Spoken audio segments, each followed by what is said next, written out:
ഇന്ന് history class 10ൻ്റെ French റെവല്യൂഷനാണ് നോക്കുന്നത്. French revolution ഒരു കഥ പോലെ പഠിക്കാം. The story of angry people and the king, അതാണ് കഥ.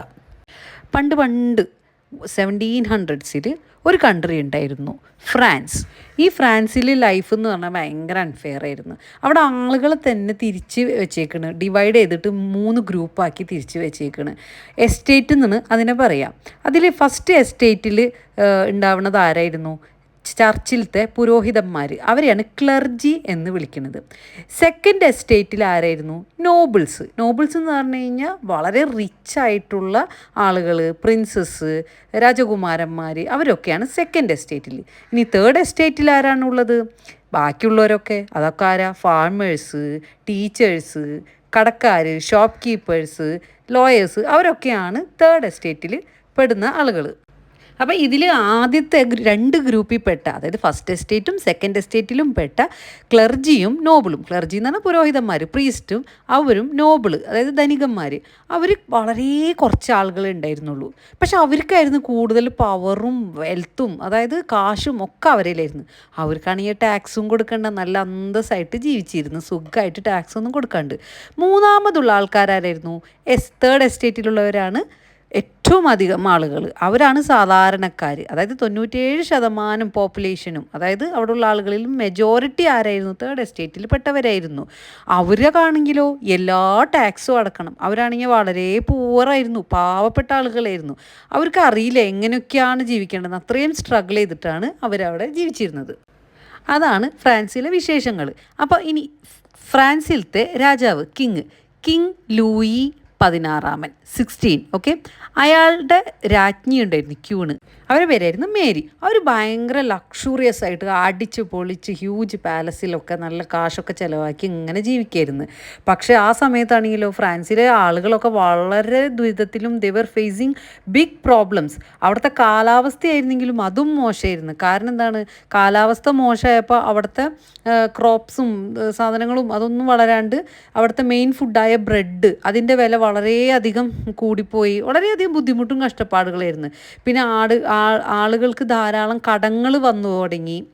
അവിടുത്തെ രാജാവാണെങ്കിൽ കുറേ കാശ് ചിലവാക്കണ എന്തുമ്മലാണ്? ഈ വാറ് നടത്താൻ, യുദ്ധം നടത്താൻ, അതിനുള്ള സാമഗ്രികൾ, അതിന് വേണ്ടിയിട്ടാണ് കാശ് ഇങ്ങനെ ഈ രാജാവ് ചിലവാക്കിയിരുന്നത്. ആളുകളെ കുറിച്ചിട്ട് ഒരു ചിന്തയും ഈ രാജാവിന്, ഈ ലൂയി 16 ഉണ്ടായിരുന്നില്ല.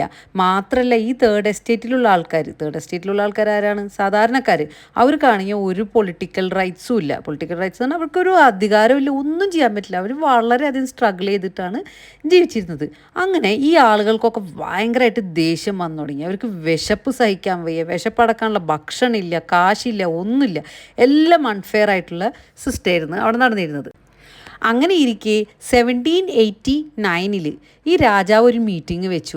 ആർക്ക്? ഈ 3 എസ്റ്റേറ്റിൽ പെട്ട ആളുകളോടും. എന്നിട്ട് പറഞ്ഞു, കാശ് ഇങ്ങോട്ട് കൊണ്ടുപോയോ, ഗിവ് മീ മോർ മണി. പക്ഷേ തേർഡ് എസ്റ്റേറ്റിലുള്ള ആൾക്കാർക്ക്, തേർഡ് എസ്റ്റേറ്റ് എന്ന് പറഞ്ഞാൽ ആരായിരുന്നു? സാധാരണക്കാർ, കോമൺ മാൻ. അവർക്കൊരു ബ്രില്യൻ്റ് ആയിട്ടുള്ളൊരു നല്ലൊരു അടിപൊളി ഐഡിയ ഉണ്ടായിരുന്നു അവരുടെ കയ്യിൽ. അവർ പറഞ്ഞു, നമുക്ക് എന്ത് ചെയ്യുക, നമ്മൾ സാധാരണക്കാർക്കും കൂടിയിട്ട് ഒരു ഗ്രൂപ്പായിട്ട് അങ്ങോട്ട് നിൽക്കുക. നമുക്കൊരു ഗ്രൂപ്പായി നിന്നിട്ട് അതിനവരെന്ത് പേരിട്ടു? നാഷണൽ അസംബ്ലി എന്ന് പേരിട്ടു, ഓക്കെ. അവരതിന് കുറച്ച് റൂൾസൊക്കെ ആക്കിയിട്ടൊരു റൂൾ ബുക്കും ഇറക്കി. അതിനാണ് പറയുക കോൺസ്റ്റിറ്റ്യൂഷൻ എന്ന് പറഞ്ഞാൽ എന്താണ്? നമ്മുടെ രാജ്യത്ത് ഉണ്ടാവുന്ന റൂൾസുകളൊക്കെ ഉള്ള ഒരു ബുക്കിനെയാണ് കോൺസ്റ്റിറ്റ്യൂഷൻ എന്ന് പറയുന്നത്. അങ്ങനെ അവരെന്ത് ചെയ്യാണ്? ഒരു പുതിയ റൂൾ ബുക്ക് അഥവാ കോൺസ്റ്റിറ്റ്യൂഷൻ കൊണ്ടുവരികയാണ് ഫ്രാൻസിൽ. അതിലെന്തൊക്കെ ഉണ്ടാവും? ആളുകൾക്ക് ഈക്വലായിട്ട് നിൽക്കാനും, അവർക്ക് റൈറ്റ്സ് കിട്ടാനും, എല്ലാം അടിപൊളിയാക്കാനുള്ള എല്ലാ സംഭവങ്ങളും ഈ കോൺസ്റ്റിറ്റ്യൂഷനിൽ ഉണ്ടായിരുന്നു. അങ്ങനെ ഈ മീറ്റിംഗ് കഴിഞ്ഞതിന് ശേഷം അവരൊരു ടെന്നീസ് കോർട്ടിൻ്റെ അടുത്ത് പോയിട്ട് അവരൊരു പ്ലെഡ്ജ് എടുക്കുകയാണ്. എന്നിട്ട് അവർ പ്രോമിസ് ചെയ്യാണ്, നമ്മൾ വിട്ടുകൊടുക്കരുത്, നമുക്ക് ഈ കോൺസ്റ്റിറ്റ്യൂഷൻ ഉണ്ടാവുന്നത് വരെ എന്ത് ചെയ്യരുത്, നമ്മൾ വിട്ടുകൊടുക്കാൻ പാടില്ല എന്ന് ഈ ആളുകൾ എന്ത് ചെയ്യാണ്? തീരുമാനിക്കായിരുന്നു. വളരെ ബ്രേവ് ആയിട്ടുള്ളൊരു ആക്ട് ആയിരുന്നു അവരത്.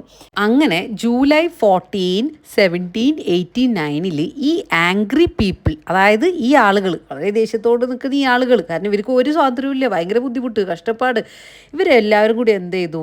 ഒരു ഫേമസ് പ്രിസൺ ഉണ്ട്, ബാസ്റ്റൈൽ എന്ന് പറയുന്നത്. അവിടേക്ക് ഈ ആളുകളൊക്കെ അങ്ങോട്ട് മാർച്ച് ചെയ്ത് അങ്ങോട്ട് പോയി. അവരെ മെയിൻ ഗോൾ എന്തായിരുന്നു?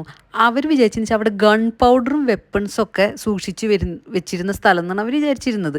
അപ്പോൾ അവർക്ക് ഓൾറെഡി എന്ത് വേണം, ഇതൊക്കെ വേണം. കാരണം തല്ലൂട്ടൊക്കെ നടക്കാൻ പോവല്ലേ. അപ്പോൾ അവർക്ക് ദേ നീഡഡ് മോർ ഗൺ പൗഡർ.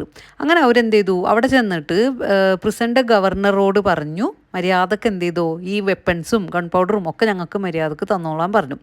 പക്ഷേ അവർ സമ്മതിച്ചില്ല, ഗവർണർ സമ്മതിച്ചില്ല. അങ്ങനെ തല്ലായി, അടിയായി, വഴക്കായി. പീപ്പിളൊക്കെ വളരെയധികം ദേഷ്യപ്പെട്ട് അങ്ങോട്ട് അതിക്രമിച്ച് കയറി, വളരെ വയലൻസായി അവിടെ സംഭവം. അങ്ങനെ ലാസ്റ്റ് അവർക്ക് തന്നെ ഇതിൻ്റെ കൺട്രോൾ കിട്ടി. ഈ ഫൈറ്റിങ്ങിനൊക്കെ ശേഷം എന്ത് സംഭവിച്ചു, ഇവർ ആ ബാസ്റ്റൈൽ അങ്ങോട്ട് കീഴ്പ്പെടുത്തി, ഗവർണറിനെ കൊന്നു. എന്നിട്ട് അതിൻ്റെ ഉള്ളിലുണ്ടായിരുന്ന പ്രിസണേഴ്സ് ഉണ്ടല്ലോ, അവരാണെങ്കിൽ പുറത്തേക്ക് അഴിച്ചു വിടുകയും ചെയ്തു. ഇതാണ് ഫ്രഞ്ച് റെവല്യൂഷൻ്റെ തുടക്കം. ഈ വിപ്ലവത്തിൻ്റെ തുടക്കം എന്ന് പറയുന്നത് ഇതാണ്. അപ്പോൾ ഈ റെവല്യൂഷൻ നടന്നപ്പോൾ വന്ന ചേഞ്ചസ് എന്തായിരുന്നു? From king to people. അതായത് അവിടുത്തെ പവർ, കിങ്ങിൻ്റെ പവർ, രാജാവ് ഒന്നിഞ്ഞ് ഭരിക്കേണ്ട, ആളുകൾ ഭരിക്കട്ടെ. ആളുകൾ എന്ന് ഉദ്ദേശിച്ചത് അവർ തന്നെ എലക്ട് ചെയ്തിട്ടും ആ സിസ്റ്റം അതിലേക്ക് വരട്ടെ എന്ന് പറഞ്ഞിട്ട് ഒരു രാജാവിൽ നിന്നും ആളുകളിലേക്കുള്ള പവർ അങ്ങോട്ട് എത്തി.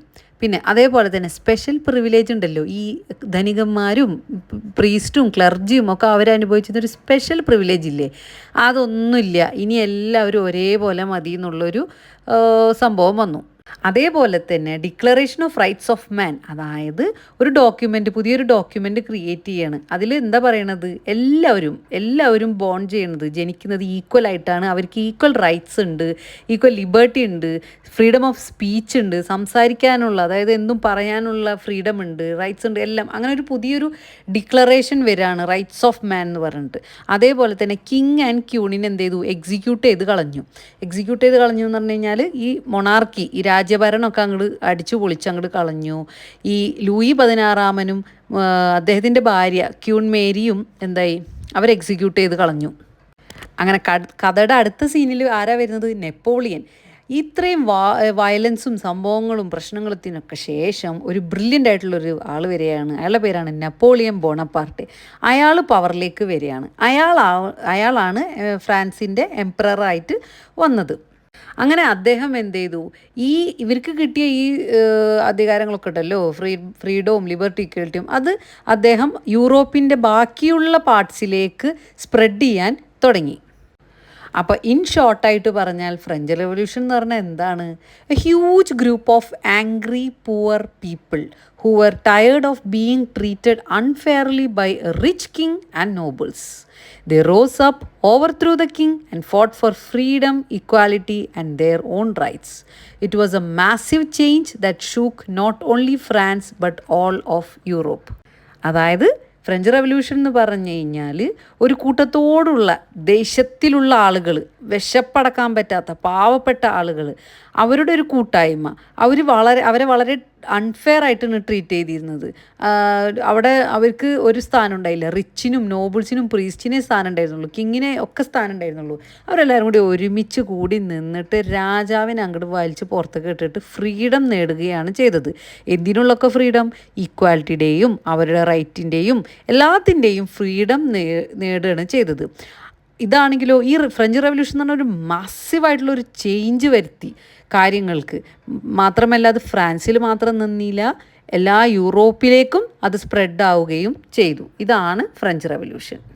ഇനി ഈ 1789 എന്നുള്ളതൊരു ഇമ്പോർട്ടൻറ്റ് ഇയർ ആണ്. അത് ഓർത്ത് വെക്കാൻ ഒരു ട്രിക്ക് പറഞ്ഞുതരാം. നിങ്ങൾ 7th സ്റ്റാൻഡേർഡ് 8th സ്റ്റാൻഡേർഡ് കഴിഞ്ഞ് 9th സ്റ്റാൻഡേർഡ് കഴിഞ്ഞിട്ട് 10th എത്തില്ലേ? അപ്പോൾ ഫസ്റ്റ് ചാപ്റ്ററിൽ ഫ്രഞ്ച് റെവല്യൂഷൻ എന്നുള്ളത് 1789 എന്ന് ചിന്തിച്ച് വെക്കുക.